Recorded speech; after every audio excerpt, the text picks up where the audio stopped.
Hello friends, welcome to editorial analysis by simplified civil services. आज 23 अगस्त Wednesday को जो article आए हैं वो द हिंदू और इंडियन एक्सप्रेस के हैं। टोटल 4 आर्टिकल हम डिस्कस करेंगे। प्री के क्वेश्चन और मेंस के पर्सपेक्टिव से दोनों चीज़ें चर्चा की जाएगी। पहला आर्टिकल जो आया हुआ है 5 things you did not know about Chandrayaan. इसमें 3 प्री के क्वेश्चन हैं जो हम अलग से डिस्कस करेंगे, जो इससे टॉपिक से बन सकते हैं।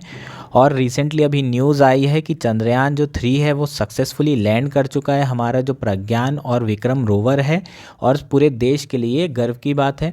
लेकिन जो हमारे लिए इम्पॉर्टेंट है एथिक्स के पॉइंट ऑफ व्यू से, आप उसमें बता सकते हैं कि चंद्रयान 2 कैसे फेल हुआ था और चंद्रयान 3 कैसे सक्सेसफुल हुआ है। तो आप इसरो की जो वैल्यू है यहाँ पर परसिवेरेंस, इसके एग्जाम्पल के रूप में आप एग्जाम्पल दे सकते हैं परसिवेरेंस वैल्यू का। अगर आपको क्वेश्चन आता है तो आप इसरो का ये एग्जाम्पल डाल सकते हैं। हमारे लिए ये बहुत ज़्यादा इंपॉर्टेंट था, इसलिए मैंने इसे हाईलाइट कर दिया है। आप इसे अभी अपना नोट डाउन कर सकते हैं और परसिवेरेंस वैल्यू का एग्जाम्पल आपके लिए प्रिपेयर हो जाएगा एग्जाम में।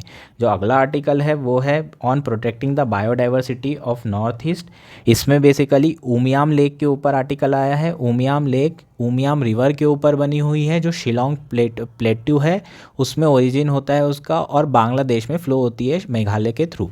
ठीक है, तो उसके अलावा बेसिकली जो आर्टिकल हम डिस्कस करेंगे वो है ईजिंग क्रेडिट फ्लो। ये article public debt platform for frictionless credit के ऊपर आया है, और ये आर्टिकल बहुत डिटेल में डिस्कशन किया गया है। एक बार आप इसको सुन लेंगे तो आपको ये पूरा आर्टिकल आप अपने मन से प्री या मेंस जो भी क्वेश्चन आएगा आपको बन जाएगा। और जो लास्ट आर्टिकल हम डिस्कस करेंगे वो है अ डिसोनेंट नोट। ये आर्टिकल इंडियन एक्सप्रेस का है। और दोस्तों, आप लोगों से रिक्वेस्ट है, प्लीज़ ज़्यादा से ज़्यादा सब्सक्राइब करिए। हम आपको इतनी अच्छी अच्छी इन्फॉर्मेशन दे रहे हैं, सारा प्री और मेंस का कवर कर रहे हैं। प्लीज़ ज़्यादा से ज़्यादा सब्सक्राइब करिए, शेयर करिए। आज का हमारा जो फर्स्ट आर्टिकल है वो है अ डिसोनेंट नोट। ये आर्टिकल बेसिकली GS 3 के पर्सपेक्टिव से काफ़ी ज़्यादा इंपॉर्टेंट है। इंडियन एक्सप्रेस में ये आर्टिकल आया है। अब शुरू करते हैं। आर्टिकल बेसिकली है क्या? तो आर्टिकल है ageing of workforce in India. ठीक है, शुरुआत करते हैं। आर्टिकल क्या है? An Indian Express analysis of employment data source from Centre for Monitoring Indian Economy has shown that India workforce has rapidly age over the past 7 year. तो अभी recently Indian express ने एक इन्वेस्टिगेशन किया, basically analysis किया है एक data को use करके। किसके डेटा को यूज़ करके? Centre for Monitoring Indian economy के डेटा को यूज़ करके, और पाया है कि जो इंडिया की वर्कफोर्स है वो बहुत तेज़ी से उसकी एज बढ़ रही है। इसका मतलब अगर वर्क फोर्स में 100 लोग काम कर रहे हैं तो मेनली जो टोटल एवरेज एज होगी काम करने वालों की, वो बहुत तेज़ी से इंडिया में बढ़ रही है पिछले 5 सालों में। ठीक है, data shows that the share of India youth defined as those between the ages 15 and 29 has fallen from 25% in 2016 to just 17% at the end of 22-23। अगर डेटा की बात करी जाए तो डेटा के हिसाब से 2016-17 में जो यंग लोग थे, टोटल अगर 100 लोग वर्कफोर्स में काम कर रहे हैं तो 2016-17 में यंग लोग जो कि एज 15 से 29 के बीच में ग्रुपिंग होती है, वो टोटल 25% या 25 थे। अब 2022-23 में अगर देखा जाए तो उनकी जो टोटल नंबर हो गया है वो 17 हो गया है। टोटल 8% पिछले 7 साल में जो यंग लोग हैं, यंग पीपल हैं, उनका वर्कफोर्स में जो एंट्री है वो कम हो गई है। जो वर्क फोर्स में प्रपोर्शन है वो कम हो गया है। अगर टोटल 100 लोग काम कर रहे हैं तो 100 में से 17 लोग अब हैं जो कि 15 से 29 साल की उम्र के हैं। ये पहला पॉइंट था। नेक्स्ट पॉइंट क्या है? Even the share of those falling in the next 15 year of age of bracket 30 to 44 has fallen from 38% to 33% over the same period. अगर अब नेक्स्ट डेटा एज ग्रुप की बात करें जो कि 30 से 44 ईयर्स का है, इसमें भी अगर हम देखें तो 2016 में 38% लोग थे। मतलब 100 में 38 लोग ऐसे थे जिनकी एज कितनी थी? 30 से 44 के बीच में। अब वो कितनी रह गई है 2022-23 में?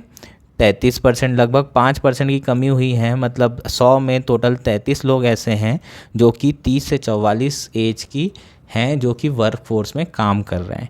ठीक है, while the share of this two category है श्रंक, मतलब इन दो कैटेगरी में जो टोटल शेयर है वो कम हुआ है, लेकिन जो ओल्डेस्ट कैटेगरी है 45 and above has grown from 37% to 49%।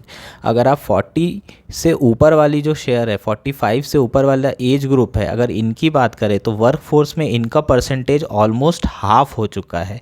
और ये बहुत चिंता वाली बात है। क्यों चिंता वाली बात है आगे डिस्कस करेंगे, पर टोटल वर्क फोर्स स्ट्रक्चर में पहले ये 2016-17 में 33% के आसपास थे, 37%, तो अब 49% हो गए हैं। इसका मतलब 1/3 थे और अब 1/2 हो गए हैं। मतलब 50% पॉपुलेशन ऐसी है जो 45 से ऊपर की है वर्क फोर्स में, जिसकी एज 45 से ऊपर की है। मतलब हाफ ऑफ द पॉपुलेशन अगर वर्क फोर्स की बात करें तो वो 45 से ऊपर, मतलब बूढ़ी होती जा रही है। जो हमारी वर्क फोर्स है वो काफ़ी ज़्यादा बूढ़ी हो चुकी है और ये बहुत चिंता का विषय है। ये चिंता का विषय क्यों है, अब इस पे बात करते हैं। हमेशा हमारे प्रधानमंत्री को आपने सुना होगा कि इंडिया को D3 का एडवांटेज है। D3 में एक जो D है वो है डेमोग्राफी, दूसरा D है वो है डेमोक्रेसी, और जो तीसरा D है वो है ठीक है, पहला D है हमारा डेमोग्राफी, दूसरा डी है डिमांड और तीसरा डी है डेमोक्रेसी। हमेशा मोदी जी आपको ये D3 के बारे में बात करते दिखेंगे। इस जो इंडिपेंडेंस डे था उसमें भी मोदी जी ने कहा कि हम लोग बहुत यंग नेशन है, हमारी जो एवरेज एज है पॉपुलेशन की वो 27 से 28 साल है। मतलब हमारी जो मेजॉरिटी लोग हैं वो वर्क फोर्स के इसी वक्त जो हैं और पूरी दुनिया जो है एजिंग कर रही है। फॉर एग्जांपल जापान में एवरेज एज 40 से ऊपर हो चुकी है, US में लोग बुढ़े हो रहे हैं, जर्मनी में लोग बुढ़े हो रहे हैं। तो वहाँ बहुत सारी चिंता है, वहाँ पर लोगों को लोग चाहिए जो काम कर सकते हैं, लेकिन वहाँ की जो वर्क फोर्स है बहुत तेज़ी से एजिंग हो रही है। लेकिन चिंता वाली बात ये है कि हमारे यहाँ जो वर्क फोर्स है वो भी एजिंग हो रही है उसकी भी, क्योंकि जो यंग लोग हैं उन लोगों को एंट्री ही नहीं मिल रही है, क्योंकि अनएम्प्लॉयमेंट रेट बहुत ज़्यादा हो गया है। अगर डेमोग्राफी डिविडेंड का हमें इस्तेमाल कैसे होता है, डेमोग्राफी डिविडेंड का हमें फ़ायदा कैसे होता है, अगर इसकी बात करें तो सबसे पहले यहाँ बात कर लेते हैं कि हमें बेटर ह्यूमन कैपिटल मिलती है। जब डेमोग्राफी डिविडेंड का जो हमें बेनिफिट रहेगा कि हमें जो ह्यूमन कैपिटल मिलेगी वो काफ़ी नॉलेजेबल मिलेगी और इनोवेटिव मिलेगी। दूसरा जो डिपेंडेंसी रेशियो होता है वो काफ़ी लो होता है जब आपकी एवरेज एज बहुत कम हो। इसका मतलब ये है कि बच्चे कम रहते हैं और मेजॉरिटी पॉपुलेशन वर्किंग पॉपुलेशन है। अगर सारे लोग काम करेंगे तो ज़्यादा से ज़्यादा ह्यूमन रिसोर्स मिलेगा, और ज़्यादा से ज़्यादा ह्यूमन रिसोर्स मिलेगा तो आपके ज़्यादा से ज़्यादा लोग काम करेंगे, और ज़्यादा लोग काम करेंगे तो GDP बढ़ेगी ही। उसके बाद जो डिपेंडेंसी रेशियो होगा वो भी कम होगा, क्योंकि इस एज में ज़्यादातर लोग अनमैरिड रहते हैं। 15 से 29 साल की उम्र में ज़्यादातर लोग अनमैरिड हैं, तो उनके बच्चे नहीं हैं, तो अननेसेसरली डिपेंडेंसी नहीं है, और वो सारा पैसा जो बच्चों के ऊपर लगना रहता है वो सब काय में जाता है, इन्वेस्टमेंट में। इन्वेस्टमेंट में अगर हाई इन्वेस्टमेंट होगा तो ग्रोथ हाई होगी। उसके बाद ये जो एज ग्रुप है बड़ा ही रिस्क टेकिंग एज ग्रुप होता है। आप लोगों ने देखा होगा आपके फादर मदर को, जैसे जैसे इनकी एज बढ़ती जाती है उनकी रिस्क लेने की टेंडेंसी कम हो जाती है। वो इसलिए होता है क्योंकि जब एज ज़्यादा हो जाती है तो इंसान सोचता है कि यार अब चिंता नहीं करना है, अब आराम से बची हुई ज़िंदगी गुजारनी है, क्योंकि हमने शुरुआत के जीवन में बहुत मेहनत कर ली है। तो ये जो एज ग्रुप है इसकी रिस्क टेकिंग एंड जो टेंडेंसी होती है वो बहुत ज़्यादा होती है, और रिस्क टेकिंग एंड टेंडेंसी से इनोवेशन भी होते हैं और स्टार्टअप्स भी होते हैं। और जो ये पॉपुलेशन है जो यंग होती है वो बेसिकली क्या होती है, मोर फोकस काय पे करती है, कंजम्पशन पे। और जब कंजम्पशन ज़्यादा होगा, आपने देखा होगा अपने पैसे बचाने की तो हम सोचते ही नहीं है, जो हमारे एज ग्रुप के लोग हैं अभी तो हम सिर्फ यही सोचते हैं कि कैसे जो है पैसा कमाएं और कहाँ हम उड़ाएं। तो कंजम्पशन ज़्यादा होगा, और कंजम्पशन ज़्यादा होगा तो ऑब्वियसली GDP ज़्यादा होगी, क्योंकि ज़्यादा से ज़्यादा डिमांड होगी, और ज़्यादा डिमांड होगी तो GDP ज़्यादा होगी। समझ में आया क्या? तो डेमोग्राफी का कितना इंपॉर्टेंस है। लेकिन हमारी जो वर्क फोर्स है वही अगर एजिंग कर रही है तो डेमोग्राफी होने का मतलब क्या है? अगर हमारी एवरेज एज 27 साल है भी तो भी उसका फ़ायदा नहीं अगर वो वर्क फोर्स में आ ही नहीं रहे हैं। और उसका सबसे बड़ा रीज़न क्या है? अनएम्प्लॉयमेंट रेट जो है बहुत ज़्यादा बढ़ा है पिछले 7-8 सालों में। एक रीज़न तो कोविड है, कोविड के कारण भी ये रेट बढ़ा है, और भी बहुत सारे कारण हैं। और क्या कारण हो सकते हैं हमारी वर्कफोर्स स्ट्रक्चर में जो यंग लोग हैं उनके कम होने का? बेसिकली जो स्किल्स हैं उसकी बहुत कमी है। जब तक के लोग स्किल्ड होते हैं तब तक उनकी एज ग्रुप बहुत बढ़ जाती है। कुछ लोग हमारे जैसे होते हैं जो कि बेटर जॉब अपॉर्चुनिटी का वेट करते रहते हैं और UPSC जैसे एग्ज़ाम में प्रिपरेशन करके काफ़ी साल निकाल देते हैं। कई लोगों का हो जाता है, बहुत सारे लोगों का नहीं हो पाता है। उसके बाद फिर वो वर्क स्ट्रक्चर में एंट्री करते हैं और उस समय हो सकता है इनकी 30 से ज़्यादा एज हो जाए, 35 से ज़्यादा एज हो जाए, तो इसलिए एंट्री उन लोगों की वर्क फोर्स में लेट होती है। तो ये एक रीज़न हो सकता है। ये रीज़न दिया नहीं है इंडियन एक्सप्रेस में, ये मैं अपने हिसाब से बता रहा हूँ। और जो एक और मेन रीज़न हो सकता है कि लोग जो है हायर एजुकेशन पे फोकस कर रहे हैं। उसका कारण भी एक ये है कि उनको बेटर जॉब अपॉर्चुनिटी नहीं मिल रही है। लेकिन इंडिया में डिग्री के हिसाब से अपॉर्चुनिटी नहीं मिलती है, क्योंकि डिग्री का कुछ ज़्यादा फ़ायदा है नहीं आज के समय में। लोग डिग्री तो बहुत सारी ले रहे हैं, लेकिन जो स्किल है वो डेवलपमेंट नहीं हो रहा है। तो बेसिकली गवर्नमेंट को चिंता करने की ज़रूरत है। ठीक है, क्यों ज़रूरत है? ताकि ये यंग लोग हैं उनको ज़्यादा से ज़्यादा जॉब मिल सके। एक और जो बहुत इंपॉर्टेंट रीज़न है वो है जो लेबर फोर्स पार्टिसिपेशन है मेनली महिलाओं का, वो बहुत कम है। क्या होता है, जो लेबर फोर्स पार्टिसिपेशन है, जो यंग वुमेन है वो बेसिकली शादी होने के बाद चली जाती हैं, तो उन लोगों का वर्क फोर्स में एंट्री और कम हो जाती है। उसके बाद अगर वो वापस भी आती हैं वर्क फोर्स में तो वो बहुत लेट आती हैं। इसलिए भी एक रीज़न हो सकता है कि जो वर्क फोर्स का जो स्ट्रक्चर है, एज स्ट्रक्चर, वो काफ़ी एज्ड है। तो ये एक रीज़न होने की संभावना है। तो unemployment, labour force participation, lack of skill, ये सब सारे जो है रीज़न हो सकते हैं। गवर्नमेंट को इस पर और फोकस करने की ज़रूरत है, क्योंकि डेमोग्राफी का जो विंडो है वो इंडिया का ज़्यादा समय तक है नहीं। 2045 के बाद इंडिया की पॉपुलेशन की जो एज है वो गिरना शुरू हो जाएगी। वो भी इसलिए 2045 तक चल रही है क्योंकि यूपी, बिहार ऐसे स्टेट हैं जहाँ पर टोटल फर्टिलिटी जो रेट है वो बहुत हाई है। इसलिए अपना जो डेमोग्राफी रेट है, डेमोग्राफी एज है, डिविडेंड है, वो 2045 तक चलेगा। कुछ स्टेट हैं जो अभी से एज करने लगे हैं, जैसे कि साउथ के स्टेट, लेकिन कुछ स्टेट हैं जो अभी यंग हैं। इसलिए हम लोगों को डेमोग्राफी डिविडेंड 20 साल तक और मिलेगा। और इंडिया को अगर उसे यूज़ करना है तो स्किल डेवलपमेंट की ज़रूरत है। और गवर्नमेंट जो है स्किल डेवलपमेंट के लिए काफ़ी सारी स्कीम्स चला रही हैं, जैसे कि स्किल इंडिया मिशन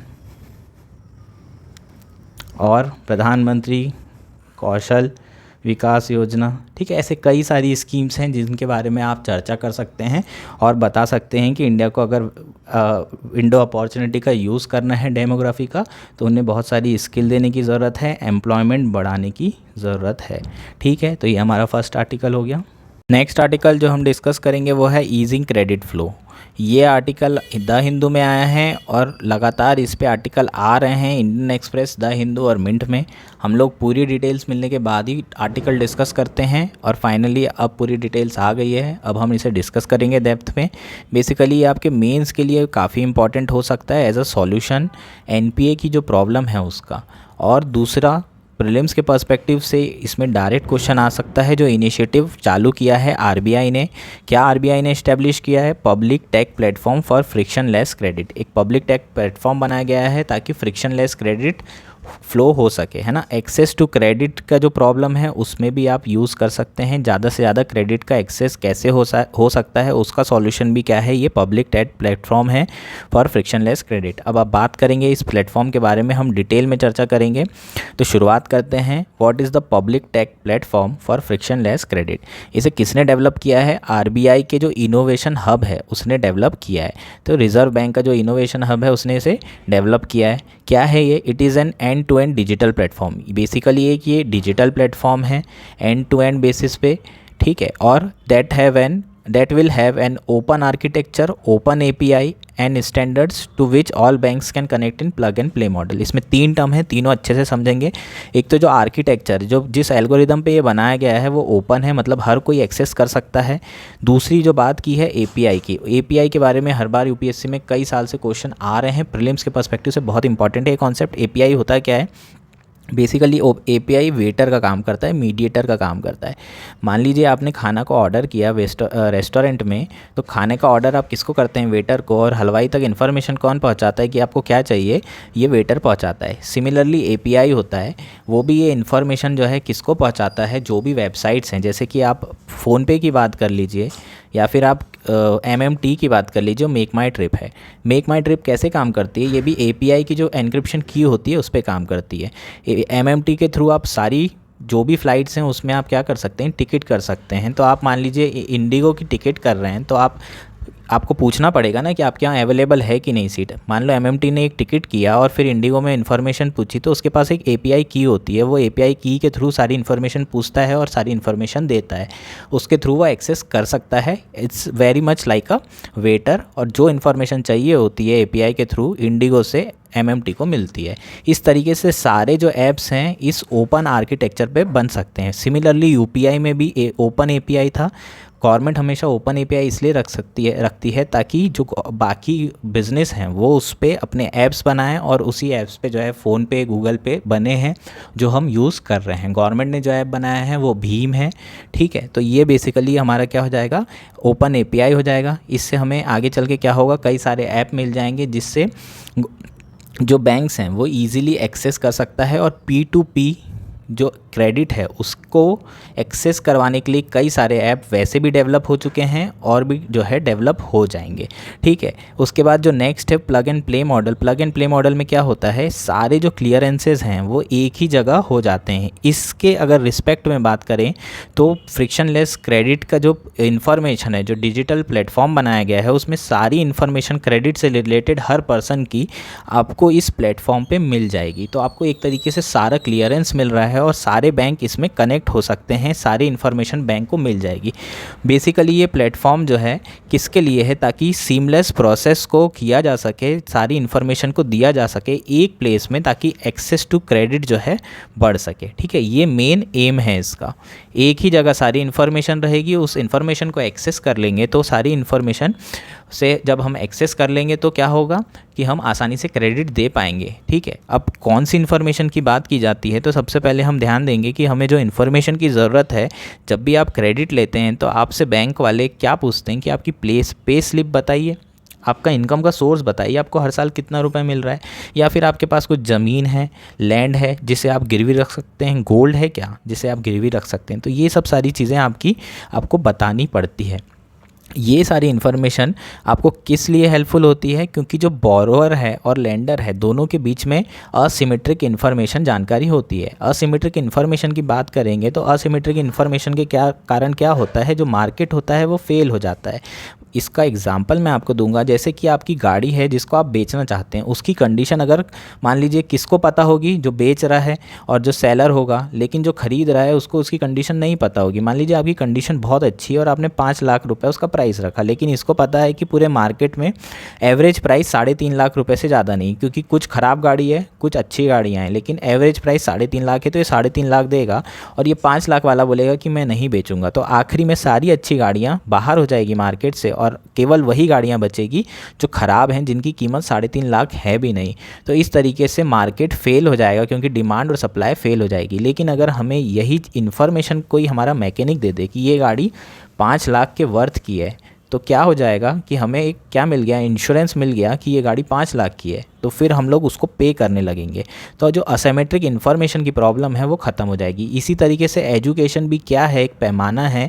हम लोगों को जॉब मिलती है तो वो जॉब कैसे मिलती है, आपका इंटरव्यू होता है लेकिन उतनी जानकारी मिलती नहीं, लेकिन आपका जो मैट्रिक है जिसके ऊपर आपको चेक किया जाता है वो है एजुकेशन की डिग्रीज। अगर आपने अच्छा एजुकेशन लिया है तो आपको हाई स्किल जॉब मिल जाती है। समझ में आया क्या? तो इस तरीके से जो हम असिमेट्रिक इन्फॉर्मेशन की प्रॉब्लम है उसको ख़त्म कर सकते हैं अगर हमें इन्फॉर्मेशन मिले। दूसरा, एक्सपोजर रिस्क मेजरमेंट और डिफ़ॉल्ट रिस्क असेसमेंट। ये 3 तरीके के जो पिलर हैं जिसके ऊपर ये बेसिकली बनाया गया है। एक तो एडवर्स इन्फॉर्मेशन है, वो इन्फॉर्मेशन को हमें एडवर्स इन्फॉर्मेशन, दोनों के बीच में जो इन्फॉर्मेशन असिमेट्री है बोरोवर और लेंडर के बीच में, उसे ख़त्म करना है ताकि जो है रिस्क ना रहे किसका, डिफ़ॉल्ट होने का, एनपीए होने का। हमारे एनपीए प्रॉब्लम हाईएस्ट थी, अभी लोवेस्ट पॉइंट पे आ गई है 2022-23 में 3.5% के आसपास, ठीक है। तो हम क्या चाहते हैं, फ्यूचर में एनपीए ना हो। अगर हमें फ्यूचर में, और एक और प्रॉब्लम एनपीए की क्या थी कि एक जगह बैंक से लोन लिया है, दूसरे बैंक से लोन ले रहे हैं, तो इस बैंक को नहीं पता है कि इस बैंक से लोन कितना ले रखा है।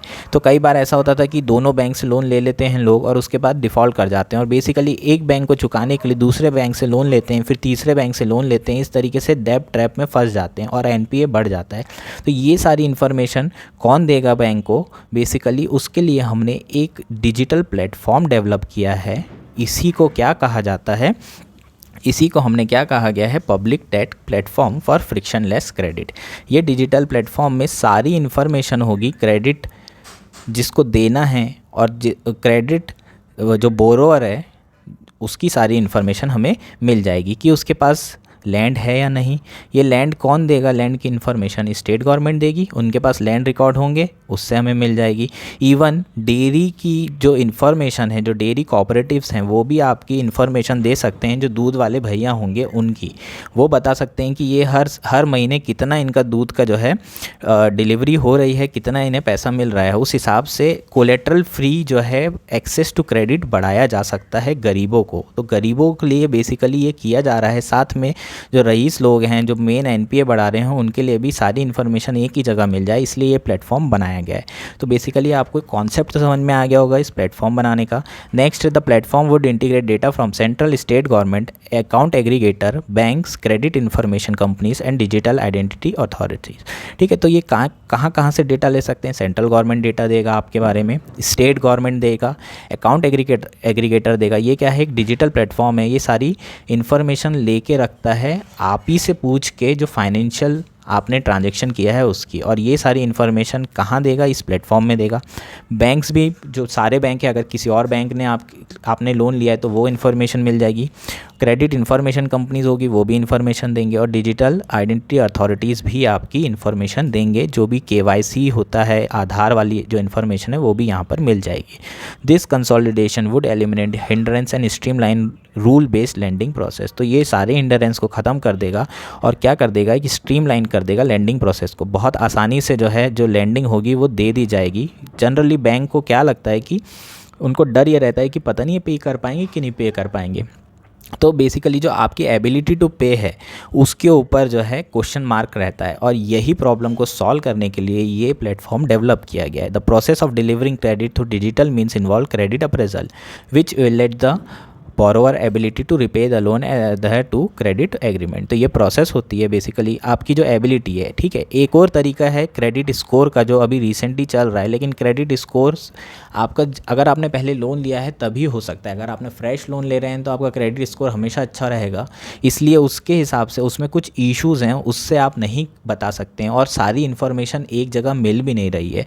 तो इस इन्फॉर्मेशन का यूज़ करके कई सारे जो है प्लेटफॉर्म डेवलप भी किए जा सकते हैं, कई सारी ऐप बनाई जा सकती है, ताकि लोगों को, कस्टमर को P2P और B2C business to consumer loan देना जो है आसानी से हो सके। और जो अनबैंक्ड हैं, जिनको फाइनेंशियल फैसिलिटीज़ नहीं मिल पा रही है, जो गरीब लोग हैं, जैसे कि KCC के जो किसान क्रेडिट कार्ड के जो लोग हैं, उनको लोन मिलने में बहुत टाइम लगता है, बहुत ज़्यादा टाइम समय बर्बाद होता है, उन सबको जो है ये प्रोसेस के थ्रू बहुत जल्दी लोन मिल जाएगा। The platform scope encompasses digital loans beyond KCC including dairy loans, MSME loan without collateral, personal loan and home loan. तो आपको होम लोन आसानी से मिलेंगे, पर्सनल लोन आसानी से मिलेंगे, क्योंकि सारी इन्फॉर्मेशन डायरेक्टली बैंक को आपकी पहले ही मिल चुकी है। जैसे ही आप लोन के लिए अप्लाई करोगे सारी इन्फॉर्मेशन आ जाएगी, तुरंत प्रोसेस हो जाएगा। जो टाइम होगा वो बहुत ही आसानी से जो है कम हो जाएगा, और लोन भी ईजी होने लगेंगे। नेक्स्ट है data integration. It will link with all the various service like Aadhaar eKYC, Aadhaar e-signing, land record, satellite data, pan validation, मतलब हर तरह का डेटा वहाँ पर आपका पहले से ही होगा। अब इसके बेनिफिट क्या होंगे? Enhance credit portfolio management. जो बैंक होता है उसका पोर्टफोलियो होता है जो क्रेडिट का।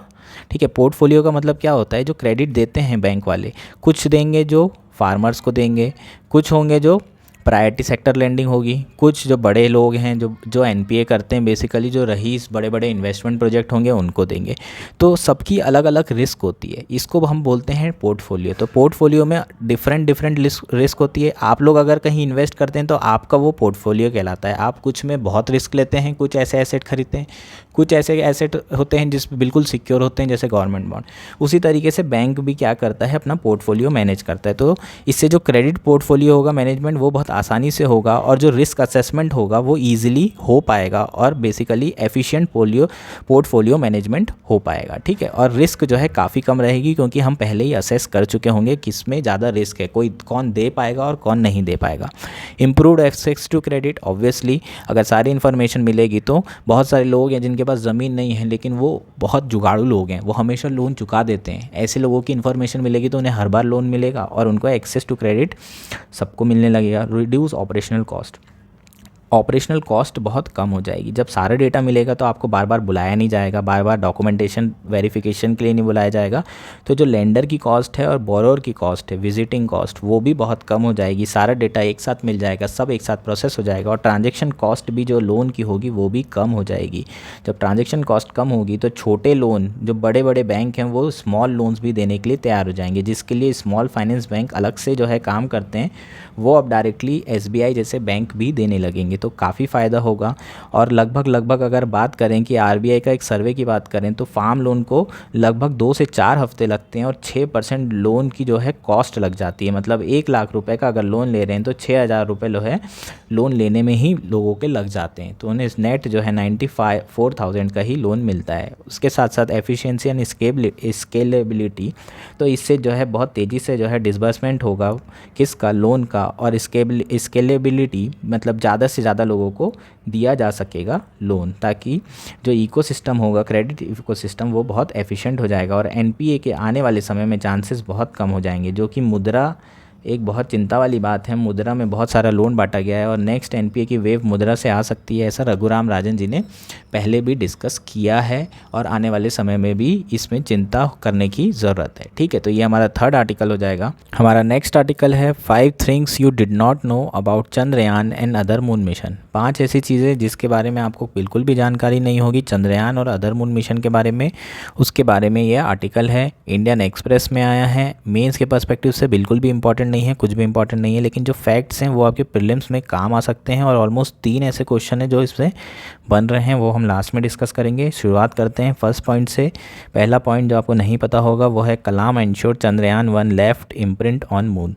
तो बेसिकली जब इसरो चंद्रयान 1 असेंबल कर रहा था, ऑलमोस्ट प्रिपेयर हो चुका था और असेंबल कर रहा था, उसी वक्त APJ अब्दुल कलाम उस समय जो प्रेसिडेंट थे वो इसरो के ऑफिस गए। उन्होंने पूछा कि क्या एविडेंस रहेगा कि हमारा जो मिशन है वो चांद तक पहुंच गया है, हमारा जो चंद्रयान मिशन है। तो उन्होंने कहा कि हमें फ़ोटोज़ मिलेगी, जो हमारा ऑर्बिटर होगा वो फ़ोटो भेजेगा जब वो मून में ऑर्बिट करेगा, जो मून की ऑर्बिट है उसमें रिवॉल्व करेगा। ठीक है, तो ये कहा गया किसके द्वारा, जो चेयरमैन थे उस समय के माधवन नायर के द्वारा।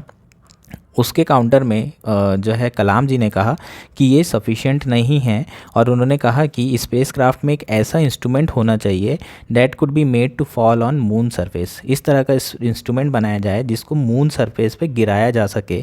कलाम की इस एडवाइस को माना गया और इसरो के जो हेड है उन्होंने डिज़ाइन में चेंजेस किए और एक न्यू इंस्ट्रूमेंट बनाया। This moon impact probe hit the lunar surface and become the first Indian object on the moon. तो ये जो मून इम्पैक्ट प्रोब था ये लूनर सरफेस पे हिट किया और पहला ऐसा ऑब्जेक्ट बना जो मून पे इंडिया का है और इंडिया का झंडा लहराया गया। ठीक है, तो ये फर्स्ट फैक्ट था।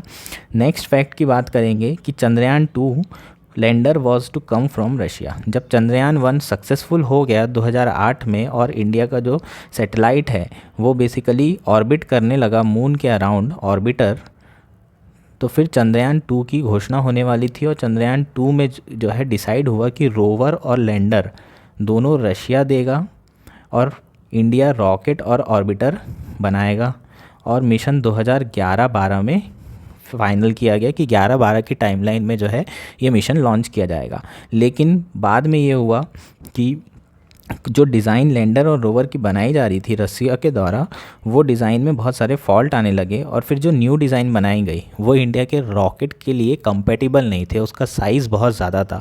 तो उसके कारण इंडिया को जो है ये कोलोबोरेशन से पीछे हटना पड़ा और इंडिया ने खुद का लैंडर और रोवर बनाया। और फाइनली चंद्रयान जो 2.0 है वो 2019 में इंडिया के जो रोवर थे उसके साथ बनाया गया, विक्रम और प्रज्ञान के साथ। और हालांकि ये मिशन सक्सेसफुल नहीं हो पाया और फिर उसके बाद अभी चंद्रयान 3 बनाया गया है जो आज सक्सेसफुल होने वाला है होपफुली।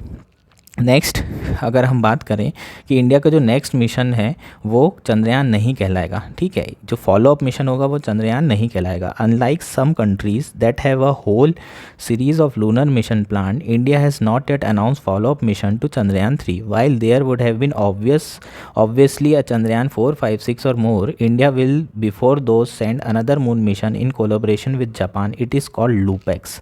तो लूपेक्स मिशन जो है इसके बाद होने वाला है, जो कि इंडिया और जापान के कोलोब्रेशन से होगा।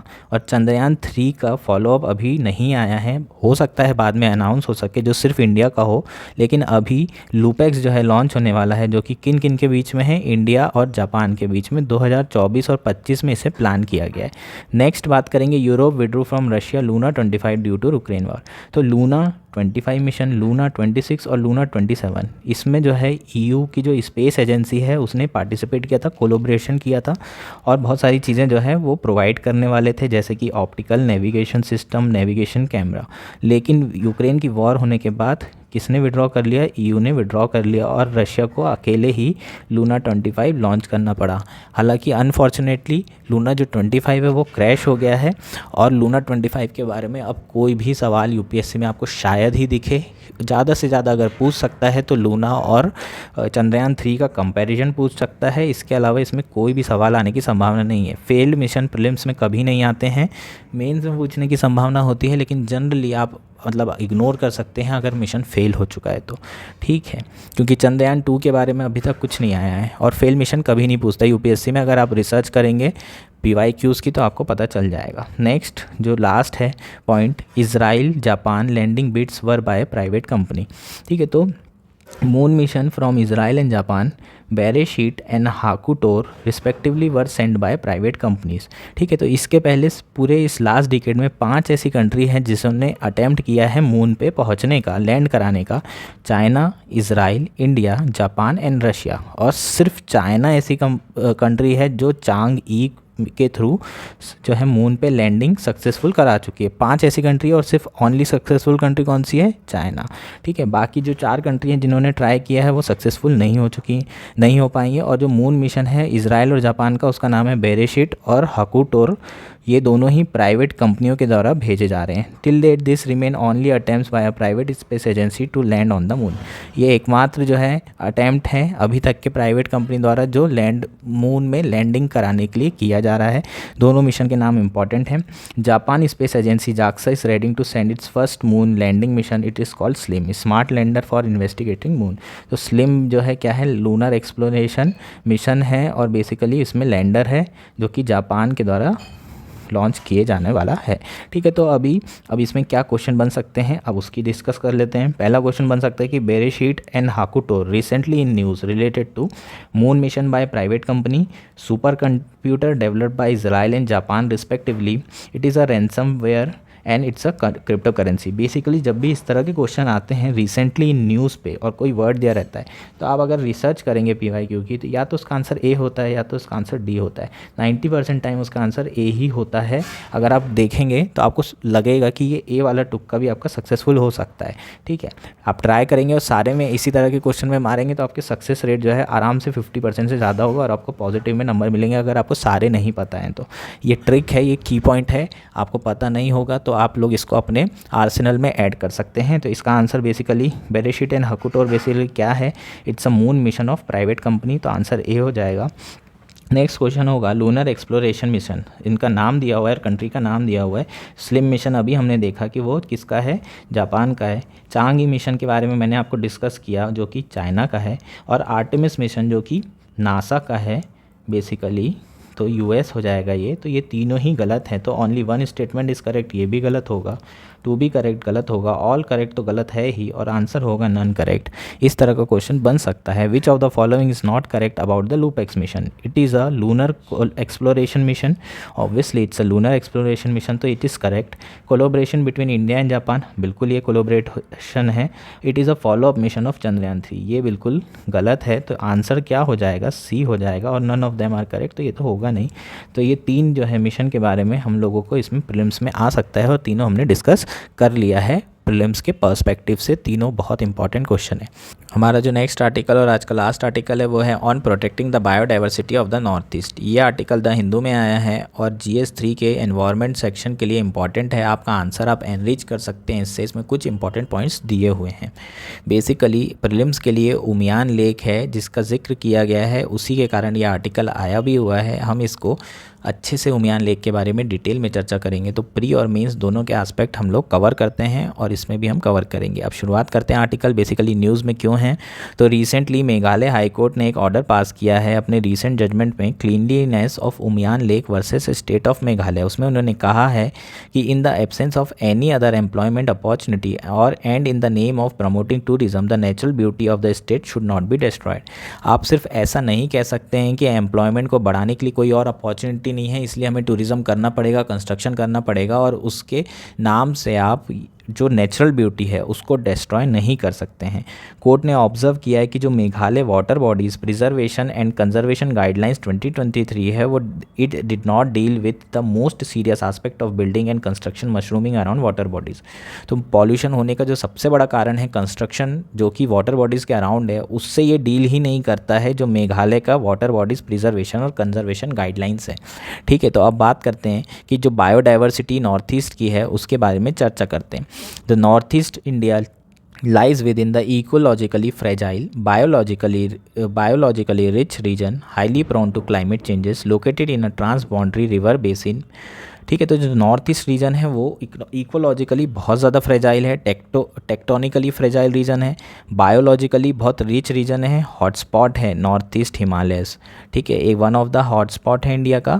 ठीक, और नेक्स्ट जो क्लाइमेट चेंज है उससे हाईली प्रोन रीजन है। यहाँ पर बहुत ज़्यादा बारिश होती है, बहुत ज़्यादा बाढ़ आती है। ठीक है, तो बस सूखा भी बहुत पड़ रहा है। तो इन तीनों एस्पेक्ट में अगर चर्चा करें तो बहुत ज़्यादा फ्रेजाइल है, बायोलॉजिकली रिच है और बहुत ज़्यादा प्रोन है क्लाइमेट चेंजेस के।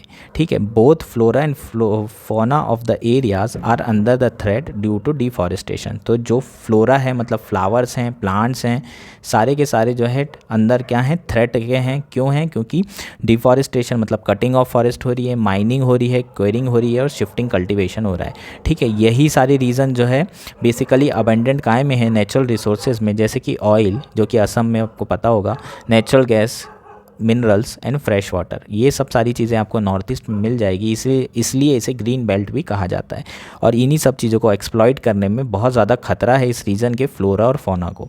ठीक है, अब एनवायरनमेंट के लॉज की बात करते हैं जो हमारे यहाँ हैं। 1980s में कई सारे लॉज डेवलप हुए। ऑफेंसेस रिलेटेड टू और against the environment have also taken the shape of public nuisance under the section of 268 and 290 of IPC 1860 dealing with the pollution of land, air and water. तो IPC में भी कुछ प्रावधान है section 268 से 290 के बीच में, जिसे एनवायरनमेंट को पब्लिक न्यूसेंस की तरह कंसिडर किया गया है। However as the 6th schedule of the constitution grant autonomy to district council, it limits the authority of state over matter pertaining to the jurisdiction of district council, including the use of land in many instances. Like in the case of Umiyan Lake, the district council do not place any regulation for preservation and protection of land, especially those around the water bodies. लेकिन जो 6th schedule है जो हम लोगों ने basically decentralisation power करने के लिए दिया गया है और बहुत सारे डिस्ट्रिक्ट काउंसिल जो है इसमें बनाया जाता है जिसके पास ऑटोनॉमी होती है, स्टेट गवर्नमेंट का ज़्यादा इन पे कमांड नहीं होती है।